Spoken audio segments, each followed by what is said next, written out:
నమస్తే, welcome to Bharati TV. నేను బాపయ్య.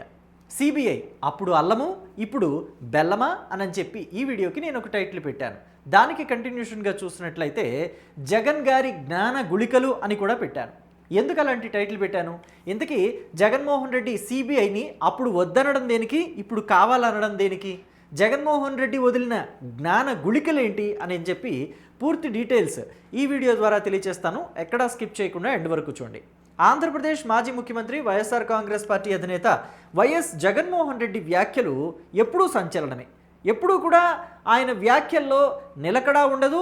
ఆయన వ్యాఖ్యలకి మరోసారి ఆయన చేస్తున్న వ్యాఖ్యలకి పొంతన కూడా ఉండదు. గతంలో ఒకలా మాట్లాడతారు, వర్తమానంలో ఇంకోలా మాట్లాడతారు, భవిష్యత్తులో ఎలా మాట్లాడతారో అర్థం కాని పరిస్థితి నెలకొంది. అలాగే జగన్మోహన్ రెడ్డి బయటికి వస్తున్నారు, ఒక ప్రెస్ మీట్ పెడుతున్నారు అని అంటే మీమర్సు ట్రోలర్సు పండుగ చేసుకునే పరిస్థితి నెలకొంది. జగన్మోహన్ రెడ్డి కొంపదీసి ఒక 2-3 నెలలు ఏదైనా టూర్ వెళ్ళారు అని అంటే, ఎక్కడికైనా అందుబాటులో లేకుండా వెళ్ళారు విదేశాలకంటే, వాళ్ళిద్దరు కూతుళ్ళు కూడా విదేశాల్లోనే చదువుకుంటున్నారు, అక్కడే ఉద్యోగాలు కూడా చేస్తున్నట్టున్నారు కదా. మరి అక్కడ గనక వెళ్ళారు అంటే జగన్ పరిస్థితి ఏంటి? జగన్మోహన్ రెడ్డి మీద బేస్ అయి ఉన్న వీళ్ళ పరిస్థితి ఏంటి? మీమర్సు ట్రోలర్స్ పరిస్థితి ఏంటి? ఎందుకని అంటే ఆయన ప్రెస్ మీట్ పెడితే ఎన్ని మీమ్స్ చేసుకోవచ్చో, ఎన్ని ట్రోల్స్ చేసుకోవచ్చో, వాటి మీద వాళ్ళకి ఎంత వ్యూవర్షిప్ వస్తుంది, వాళ్ళకి ఎంత అమౌంట్ వస్తుంది, ఇవన్నీ మనం గమనించాల్సిన అంశాలు. సో అయితే ప్రస్తుతం జగన్మోహన్ రెడ్డి మరోసారి మీమర్స్కి ట్రోలర్స్కి దొరికిపోయాడు. ఎలా దొరికిపోయాడంటే అడ్డంగా దొరికిపోయాడు. ఆయన నిలకడలేని మాటలే ఆయన్ని మరోసారి దొరికేలాగా చేశాయి. ఎందుకంటే గతంలోనేమో సిబిఐ ఎంక్వైరీ అసలు వద్దన్నాడు. ఏ విషయంలో? బాబాయ్ గొడ్డలి కేసు విషయంలో. కానీ ఇప్పుడేమంటున్నారు? సిబిఐ ఎంక్వైరీ కావాలి అంటున్నారు. ఏ విషయంలో? డిఎస్సి విషయంలో. ఇప్పుడు ఆంధ్రప్రదేశ్లో కూటమి సర్కారు 2025లో డిఎస్సికి నోటిఫికేషన్ రిలీజ్ చేసింది. ఆ డిఎస్సి నోటిఫికేషన్ కూడా ఎంత కష్టపడి రిలీజ్ చేసిందో మనం అంతా చూసాం. ఎందుకంటే ఒక 140 నుంచి 150 కేసులు వేశారు డిఎస్సి నోటిఫికేషన్ రిలీజ్ చేయకూడదు, ఆపాలి అని చెప్పేసి. ఎందుకంటే రాజకీయ లబ్ధి కోసం. ఆ కేసులు వేసిన వాళ్ళు ఎవరు అంటే వైఎస్ఆర్ కాంగ్రెస్ పార్టీ సానుభూతి పరులే అన్న విషయం అందరికీ తెలుసు. మొత్తం మీద కూటమి కింద మీద పడి ఆ డిఎస్సి నోటిఫికేషన్ రిలీజ్ చేయగలిగింది కోర్టు కేసులన్నీ అధిగమించి. రిలీజ్ చేసిన తర్వాత ఎగ్జామ్ పెట్టారు, డిఎస్సి ఎగ్జాము. సెలెక్ట్ అయిన 16,000 మందికి వాళ్ళకి నియామ పత్రాలు కూడా ఇచ్చారు, నియామక పత్రాలు. వాళ్ళు ఇప్పుడు ఉద్యోగాల్లో కూడా చేరారు. చేరిన తర్వాత తీరా ఇప్పుడు జగన్మోహన్ రెడ్డి ఏమంటున్నారంటే అసలు ఆ డిఎస్సి చెల్లదు, పేపర్ లీక్ అయింది అని అంటారు. పేపర్ లీక్ అయిందంటే ఆధారాలు చూపించండి అంటే మా దగ్గర ఆధారాలు లేవు, కానీ కోర్టుకు వెళతామంటారు. సరే, కోర్టుకు వెళ్ళినా అక్కడ ఆధారాలు చూపించాలి, ఆధారాలు చూపించకపోతే ఆ కేసులు నిలబడవు అనే విషయం అందరికీ తెలిసిందే. కానీ అక్కడ ఆధారాలు నిలబడకపోయినా రాష్ట్ర వ్యాప్తంగా ధర్నాలు చేపిస్తాము, నిరసనలు చేపిస్తామని చెప్పేసి జగన్మోహన్ రెడ్డి వాటికి తయారయ్యారు. వైఎస్ఆర్ కాంగ్రెస్ పార్టీ శ్రేణులు, కార్యకర్తలు, నాయకులంతా కూడా రోడ్ల మీదకి వచ్చి నిరసనలు చేసిన విషయాలు మనం చూసాం. అయితే ఫర్ ది ఫస్ట్ టైం ప్రతిపక్షానికి వ్యతిరేకంగా, రాష్ట్రంలో ప్రతిపక్ష పార్టీ ఎవరు? వైఎస్ఆర్ కాంగ్రెస్ పార్టీ. ఆ పార్టీకి వ్యతిరేకంగా టీచర్లు బయటకు వచ్చి, ఈ 16,000 ఉద్యోగాలు పొందిన వాళ్ళు ఎవరైతే ఉన్నారో ఆ టీచర్లు, వాళ్ళ బంధువులు, వాళ్ళ పిల్లలు, వాళ్ళ పేరెంట్స్ అందరూ బయటకు వచ్చి ప్రతిపక్షానికి వ్యతిరేకంగా నిరసన కూడా చేశారు. సో ఇక ఇవన్నీ డైవర్ట్ చేయాలి అని అంటే జగన్మోహన్ రెడ్డి ఒక ప్రెస్ మీట్ పెట్టాలి, ఏదో ఒకటి మాట్లాడాలి. ఆ మాట్లాడే విషయమే ఇప్పుడు ఆ టాపిక్ని డైవర్ట్ చేసేలాగా ఉంది. ప్రస్తుతానికి జగన్మోహన్ రెడ్డి ఏమంటున్నారు అనేది ఒకసారి ఆయన మాటల్లోనే విందాం.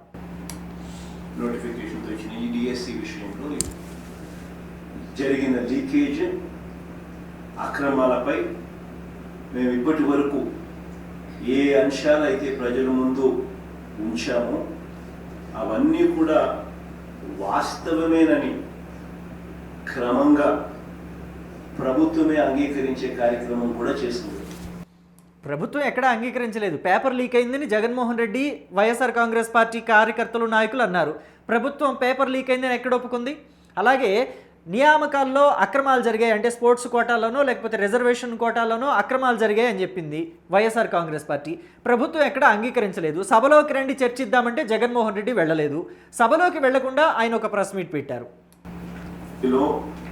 లోకేష్ మాట్లాడిన ప్రసంగం చూసినా కానీ, ఇదే అసెంబ్లీలో చంద్రబాబు నాయుడు గారు మాట్లాడిన ప్రసంగం విన్నా కానీ, ప్రత్యక్షంగానూ పరోక్షంగానూ వాళ్ళు ఈ ఆరోపణలన్నీ కూడా ఒప్పుకున్న పరిస్థితులే కనిపిస్తాయి.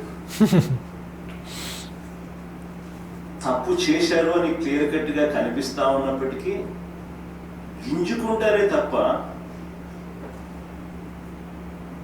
ఒప్పుకొని సిబిఐ ఎంక్వైరీకి మాత్రం వాడలేవు. ఇప్పుడు జగన్మోహన్ రెడ్డి తన నోటితో తానే సిబిఐ ఎంక్వైరీకి ఆర్డర్ ఇవ్వరు, సిబిఐ ఎంక్వైరీ జరిపించాలి దీని మీద, డిఎస్సి మీద అని చెప్పేసి అడుగుతున్నారు. మరి 2019 ఎన్నికలకి ముందు, ఎన్నికలు జరగడానికి కొన్ని రోజుల ముందు వివేకానంద రెడ్డి అత్యంత దారుణంగా ఆయన ఇంట్లో ఆయనే చనిపోయి ఉన్నారు. ఎవరు చంపేశారనేది తెలియదు, రక్తపు మడుగులో ఉన్నారు, రక్తపు వెల్లువ, కుట్లేశారు, హడావుడిగా తీసుకొచ్చి పడుకోబెట్టారు. సునీత రాకముందే ఖననం చేయడానికి కూడా రెడీ అయిపోయారు, కానీ సునీత వచ్చే వరకు ఆపాల్సి వచ్చింది. మొత్తం మీద అది అయిపోయింది. ఆయన అధికారంలోకి రాకముందు, జగన్మోహన్ రెడ్డి అధికారంలోకి రాకముందు దీని మీద సిబిఐతో విచారణ జరిపించాలని చెప్పేసి కోరారు. కానీ జగన్మోహన్ రెడ్డి అధికారంలోకి వచ్చాక సిబిఐ ఎంక్వైరీ అక్కర్లేదని చెప్పేసి ఆ పిటిషన్ని ఆయనే వెనక్కి తీసుకున్నారు. అప్పుడు ఎందుకు వద్దన్నారు, ముందెందుకు కావాలన్నారు? అప్పుడు ముద్దయింది, తర్వాత వద్దయింది సిబిఐ. ఆ తర్వాత సునీత పట్టుబట్టినా కానీ సిబిఐ ఎంక్వైరీ వద్దు వద్దు వద్దు అని జగన్మోహన్ రెడ్డి ఎంత పట్టుబట్టారో అందరికీ తెలిసిన విషయమే. నా తండ్రి ఎలా చనిపోయారనేది సిబిఐ ఎంక్వైరీ వేయించండి జగనన్న అని చెప్పేసి తన బాబాయి కూతురు సొంత చెల్లెలు అడిగినా కానీ నో చెప్పారు జగన్మోహన్ రెడ్డి. ఆవిడ కోర్టు మెట్లెక్కి ఆవిడ అంటే సుప్రీంకోర్టు వరకు కూడా వెళ్ళి సిబిఐ ఎంక్వైరీకి ఆవిడ తెచ్చుకున్నారు ఆర్డర్స్. జగన్మోహన్ రెడ్డి అప్పుడు సిబిఐ వద్దన్నారు. కానీ అదే సిబిఐ ఇప్పుడు ముద్దయిందా? బాబాయి కేసులో వద్దన్న సిబిఐ డిఎస్సి కేసుల్లో ముద్దయిందా? ఎలా ముద్దయింది? అప్పుడు అల్లమైన సిబిఐ ఇప్పుడు ఎలా బెల్లమైంది, ఎలా రుచిస్తోంది జగన్మోహన్ రెడ్డికి సిబిఐ? ఎలా నమ్మకం వచ్చింది ఒక్కసారిగా రాత్రికి రాత్రే సిబిఐ మీద? బాబాయి కేసులో నమ్మకం లేనిది డిఎస్సి కేసులో నమ్మకం వచ్చింది ఆ సిబిఐ మీద. ఇది ఎక్కడ నిలకడలేని వైఖరి, ఇదెక్కడ రోజుకో మాట పూటకో మాట మార్చే వైఖరి? అసలు ఈ స్క్రిప్ట్ ఇస్తోంది ఎవరు జగన్మోహన్ రెడ్డికి? పొలిటికల్గా ఆయనని నాశనం చేయడానికి ఎవరో కంకణం కట్టుకున్నారు బ్యాక్ ఎండ్లో, వాళ్ళే ఇలాంటి స్క్రిప్ట్ ఇస్తున్నారు, అర్థం పర్థం లేని స్క్రిప్ట్. ఇక అలాగే జగన్మోహన్ రెడ్డి 5 ఏళ్ళు ఎలా ముఖ్యమంత్రిగా పనిచేశాడు, ఆయన జ్ఞానం ఏ పాటిది అని తెలుసుకోవడానికి ఇంకొక ఎగ్జాంపుల్ కూడా ఉంది, చూడండి. అప్పటి డిఎస్సి పరీక్షకు, అంటే మా హయాంలో జరిగిన డిఎస్సి పరీక్షకు ఇప్పటి డిఎస్సి పరీక్షకు ఇప్పుడు ఎందుకంటే ఏపీపీఎస్సీని డిఎస్సిని ఏపీపీఎస్సీ అప్పుడు ఏపీపీఎస్సీ ఇప్పుడు ఏపీపీఎస్సీకి మీకు అర్థం కాలేదు కదా, నేను చెప్తా వినండి.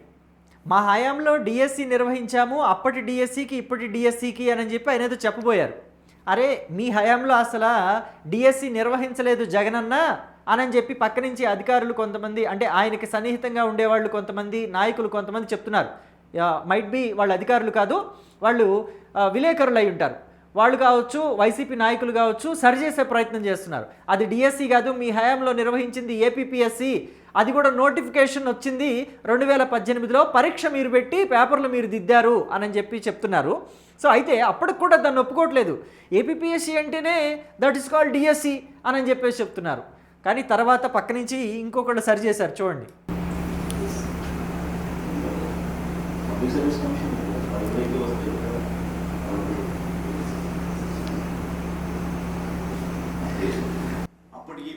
డిఎస్సి కూడా పబ్లిక్ సర్వీస్ కమిషన్లోకే వస్తాయి, పబ్లిక్ సర్వీస్ కమిషన్లోకే డిఎస్సి కూడా వస్తాయి కదా, ఏముంది తప్పు చెప్తే ఏమైంది, ఇట్స్ ఆల్ రైట్ అని సమర్థించుకునే ప్రయత్నం చేస్తున్నారు. ఆంధ్రప్రదేశ్ పబ్లిక్ సర్వీస్ కమిషన్కి డిస్ట్రిక్ట్ సెలక్షన్ కమిషన్కి తేడా తెలియకుండా జగన్మోహన్ రెడ్డి గారు ఉన్నారు అని అంటే ఏమనుకోవాలి? టీచర్ పోస్టులకి, డిప్యూటీ కలెక్టర్ పోస్టులు, లేకపోతే ఉన్నతాధికారుల పోస్టులు, ఇలాంటి వాటికి కూడా జగన్మోహన్ రెడ్డికి తేడా తెలియటం లేదా? జగన్మోహన్ రెడ్డి ఈ తేడా తెలియకుండా 5 ఏళ్ళు రాష్ట్రాన్ని ఎలా పరిపాలించారు?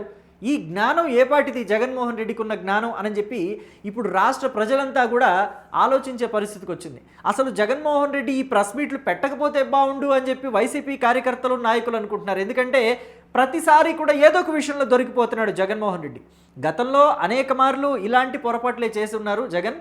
అయితే ఇప్పుడు కూడా తాజాగా ఈ డిఎస్సి విషయంలో డిఎస్సినే ఏపీపీఎస్సీనే డిఎస్సి, రెండుకి తేడా లేదు, రెండు ఒకటే, పబ్లిక్ సర్వీస్ కమిషనే అని చెప్పేస్తున్నారు. ఈ డిఎస్సి కూడా పబ్లిక్ సర్వీస్ కమిషన్ కిందకే వచ్చేస్తుంది అని చెప్పి ఆయనకున్న జ్ఞానాన్ని ప్రదర్శించారు. అసలు జ్ఞానం ఏంటి, అసలు విషయం ఏంటి అనేది పక్కన పడేసి. సో మొత్తం మీద ప్రతిసారి మీమర్స్కి ట్రోలర్స్కి దొరికిపోతూ జ్ఞాన గుళికలు వదులుతూ వైసీపీని నిండా ముంచేస్తున్నారు జగన్మోహన్ రెడ్డి అని చెప్పి వైసీపీలో వాళ్ళే బాధపడుతున్నారు. ఎందుకంటే అంత బాధపడటం దేనికి అంటే గతంలో వైసీపీ నాయకులంతా కూడా జగన్మోహన్ రెడ్డి అంటే అసలు ఆయనకున్న జ్ఞాన సంపత్తి వేరే లెవెలు, ఆయన్ని ఎవరు ఢీ కొట్టలేరు, ఆయన ప్రసంగిస్తే అసలు సూపరు బంపరు అని చెప్పేసి ఒకప్పుడు అనుకునేవాళ్ళు. అందుకనే వాళ్ళంతా కూడా జగన్మోహన్ రెడ్డిని చూసి రెచ్చిపోయి ఆయన చూసుకొని నేల మీద ఆకుండా లోకేష్ని విమర్శించారు. లోకేష్ పప్పు సుద్దా అని చెప్పి. అప్పట్లో లోకేష్ వర్ధంతికి జయంతికి తేడా తెలియదు అని చెప్పేసి మాట్లాడారు. మరి ఫారెన్లో వచ్చిన కుర్రాడికి అప్పుడే పాలిటిక్స్లోకి ఎంటర్ అయ్యాడు. ఆయనకి తెలుగు అంత పట్టు లేకపోవటం వల్ల అలా మాట్లాడాడు. మరి ఈయన బాగా చదువుకున్నాను, డిగ్రీ ఫస్ట్ క్లాస్ స్టూడెంట్ని అని చెప్పేసి చెప్తారు కదా, మరి ఈయనకెందుకు ఏపీపీఎస్సీకి డిఎస్సికి తేడా తెలియదు అంటే ఇప్పుడు జగన్మోహన్ రెడ్డిని కూడా పప్పు సుద్దా అని చెప్పేసి ఒప్పుకుంటారా వైసీపీ వాళ్ళంతా?